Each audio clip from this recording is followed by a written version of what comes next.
So it's been a couple weeks since Classic Honda's on the Dragon, and if you watched my last video on that, you'll know that the CRX did not make it down there to Classic Honda's on the Dragon. I was about 2 hours into the trip, and I did lose all the transmission fluid. Had to have this thing towed 2 hours back home, and I actually ended up taking the S2000. So what I'm going to do today is just kind of dig into this car and see if I can figure out, what failed, and see if we can get this thing fixed and back on the road. So let's go ahead and jump into this.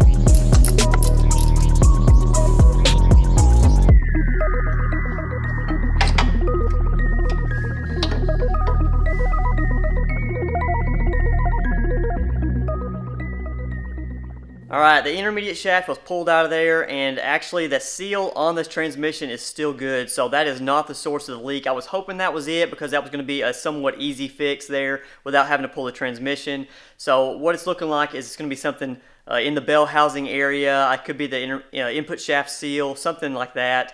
I really don't know until I get this transmission out of the car now, and to be honest, it's going to be easier for me to go ahead and just pull the transmission and engine out all together. So that's looking like what we're going to be doing here.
Alright, engine and transmission have been pulled from the CRX here. The V16 is out. I did separate the transmission like you saw, and it is the worst case scenario in my opinion because the bell housing inside where the clutch is, it does have a big hole in there. I guess something gave way. There is a large pin. I'm not really sure what it is just yet. It looks like it's broken, and it got slung around in there going 70 miles an hour, and it busted right through there. That's how I lost all my oil. Engine's fine. That thing could be thrown back in there with another transmission. Not really sure exactly what I'm going to do with this transmission or engine for that matter, because I do have a B18C Type R swap in the green blue parts car out there. It is a hydraulic transmission with an LSD, but it is stuck in third gear, so it does have a problem. I'll have to pull that transmission apart and do a little work on it. It may be worth messing with that one before messing with this non-LSD B16 cable transmission. That one does have the Hasport conversion on it. It's the linkage type conversion that still uses the cable. I hear a lot of bad things about that, but it felt okay to me whenever I was pushing that clutch in. It is a stock clutch on there. I don't plan on running an upgraded clutch, so it may be fine. I may have to swap out the clutch pedal in here because the 88 clutch pedal is a little weaker than the 89 to 91. Actually, I think it's the 90 to 91 is a little bit different design, a little bit more reinforced. I may end up having to do that. But today's video was just diagnosing this problem.